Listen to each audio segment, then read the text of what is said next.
Asa na kaya si Kulot? Sabi kukuha kami ng buko. Ako na nga lang ang aakyat. Kaya naman siguro ako nitong puno na to. Ha!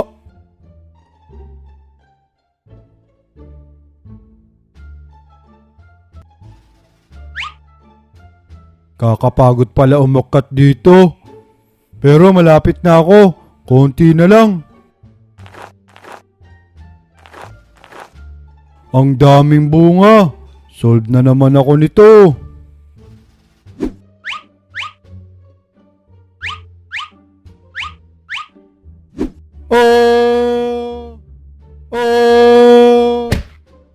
Aray ko. Buti na lang at sa mga palapa ako bumagsak.